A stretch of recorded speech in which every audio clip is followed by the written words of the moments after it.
Hello everyone, and this is actually going to be the second part of the two-series vlog about the things that I love and hate about Portugal. Before we begin, I just want to make it clear that this video is not a comparison of Russia and Portugal. I know Russia has its fair share of things that are going terribly wrong, but I don't want to make a video about this. This video is actually about my personal experience of living in Portugal for an extended period of time and a summary of the things that I find to be not maybe working that well, or maybe the things that I don't really appreciate that much. When you think about airports, train stations, metro, public transport, public services, everything somehow feels neglected and poorly maintained. Delays, breakdowns, repairs, everything here just takes forever, and it feels like it's just a normal part of life here. And actually this is not something that you realize when you just move here. I remember during my first 1 or 2 years, whenever I would find something that is broken or something that is under construction, I would think it's a temporary thing, that it will be resolved or fixed in the near future. But after living here for almost 7 years, I realized that a lot of those things that I thought were temporarily broken are not actually temporarily broken, they are permanently broken. The next issue would probably be the most concerning issue for a lot of Portuguese people and also for a lot of foreigners living here, which is the disbalance between the salaries and the cost of living. The cost of living in Portugal, and especially in Lisbon, has gone up so much in the past 5 to 10 years, while the salaries somehow stayed on the same level. Bills, utilities, groceries, especially the housing, the rent, everything just has gone up.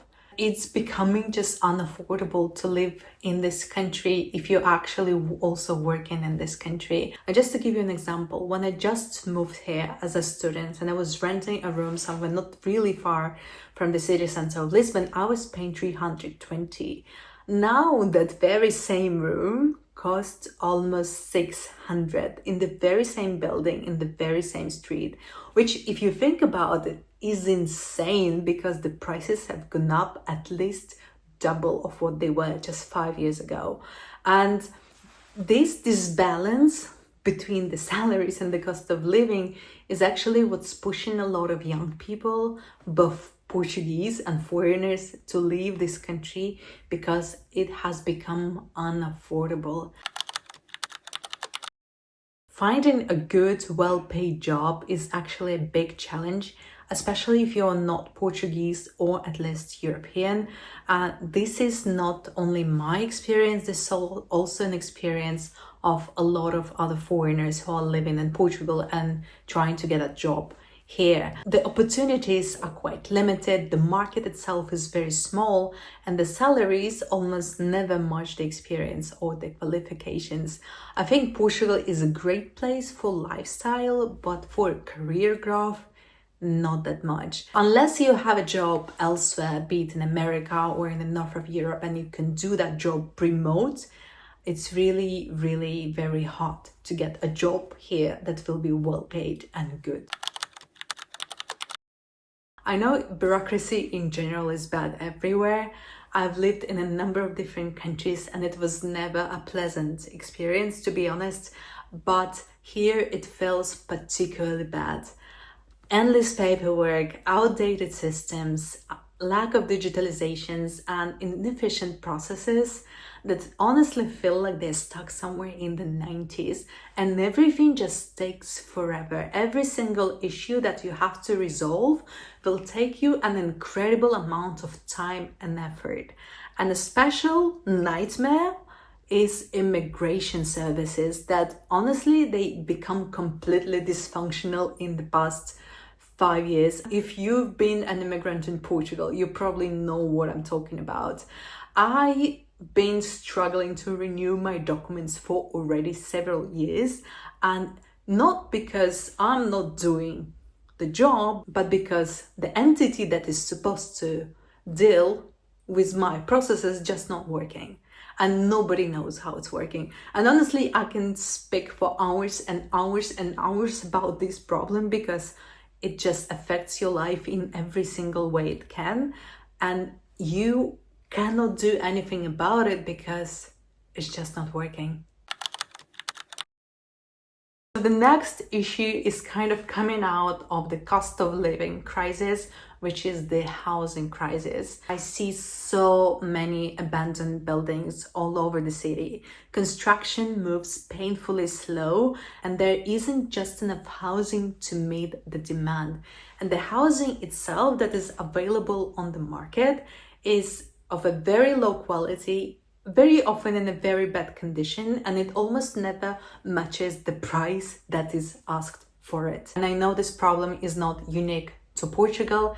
It's actually an issue that is very common in a lot of other countries, especially in big cities. One more thing, which is more of a fun fact. For all the years I've been living in Portugal, I've been freezing my ass in these houses because the houses are just so poorly insulated. And I've lived in a lot of different buildings in Lisbon, and honestly, in the very first years, I was just dying of cold. And I think only by now I started to get used to it being cold inside the house.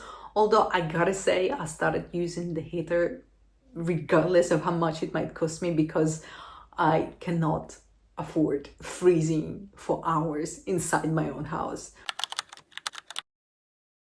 Now, I love Lisbon, but I have to admit, it looks neglected. Dirty streets, trash piling up on the sides, sidewalks that are rarely washed, and honestly, I think they're only washed with rain at this point. Dog poop, overflowing bins, graffitis everywhere, and the smell of pee. It feels like it has become a new normal in the city. And honestly, it makes my heart hurt because the city itself is just so beautiful. But the fact that it's so neglected and not taken care of makes it look much worse than it could potentially be. Okay, so the next point is probably going to be quite controversial because I hate Portuguese sidewalks, or calçada as they call it here. I know it's historic, I know it has a lot of cultural meaning and it's iconic in its way and maybe even beautiful in theory, but in practice it's just so inconvenient in any possible way. It's slippery, it's uneven, it's full of holes. It looks very dirty in most of the occasions, especially in Lisbon, and it's impossible to walk on hills. It's impossible to drive a trolley, and I'm saying this as a very young mobile person. I literally have no idea how old people or people with limited mobility handle those streets. Especially when the rain comes, it's becoming just so incredibly slippery that I've seen so many people falling, myself including, so many times. And the good news that I see change these days, I see some of the streets, they're replacing calçada with proper tiles, but the majority of cities still remains incredibly inconvenient to walk in. Alright, so the next one could also probably sound a little bit controversial, and that is dating. And honestly, I don't think dating actually exists here. Before moving to Portugal, I lived in Italy, Spain, and France. And moving to Portugal, I kind of imagined that the dating scene here would be very similar to what it's like in Italy or Spain. Imagine my surprise when I found out that it's not the case at all, and that the dating here is just completely different from what it is in the countries that I mentioned previously. Men almost never approach you outside or in any social scenario, even when they clearly like you. And this is not only my personal experience, this is also the experience of many girlfriends that I have here, who've been also struggling in the dating market for quite some time. And in general, I would say that dating here is kind of very passive, very uncommitted, and somehow disinterested. And once I really asked my Portuguese friends, how do you really meet people if you don't really approach people on the streets or outside? And what they explained to me is that the way they make couples, if I can say so, is when someone introduces them to someone else's. So it's through social connections of friends and family that they made their partners, which is understandable and probably makes sense if you're living in this city and you've built a solid social network. But as a foreigner who just moved here, or as not even as a foreigner, even as a Portuguese person, I imagine, who just moved to another city, it honestly makes me think that it's really hard to meet someone unless you make those connections outside of your little social circle. Honestly, it's been my pain for all the years that I've been living here.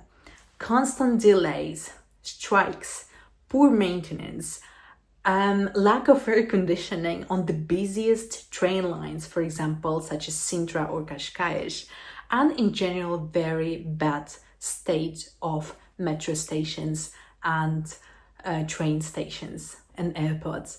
And one more thing, for some reason, escalators here just never work. It's been 7 years since I'm living here, and I can swear on my life that if I go to the metro station right now, to any metro station, there will be at least one escalator that will not be working. For whatever reason, I don't know, but at this point, I think it's just a national fitness culture somehow. I have no other explanation for this. Every single thing here takes a lot of time and effort. Nothing happens fast. If you need to fix a problem, if you need to get an approval, if you need to resolve even a minor issue, you need to get ready that it will probably take you a lot of time and effort, probably 10 follow-ups, and maybe even a little bit of prayer to get things done. And I understand it's part of this laid-back culture, and it probably has some advantages, probably somehow, but most of the time it's just exhausting. And you know, for the first years in Portugal, I've been fighting and constantly getting angry about every single delay or problem and how difficult it is to resolve things. But by now, I've kind of just accepted things the way they are, because it just doesn't make sense to fight against the windmill. And the funniest thing is that no matter how much you will pay for a certain kind of service or for a certain kind of, I don't even know what, it's very likely that it will still take a lot of effort and time and patience on your side to get things done. So this is my personal experience, and these are the things that I don't really like about Portugal. Now, obviously there are so many more things that I love and appreciate about this country, and that's also the reason why I've been staying here for so long. So please don't get angry right away, and check out my other video where I talk about the things that I do love about Portugal, and I love them quite a lot. Now, I want to hear about your opinion. Do you agree or do you disagree? And what are the other things that you also probably find frustrating about Portugal or maybe Lisbon? So share the comment below, hit the like, subscribe, and see you in my next video. Bye.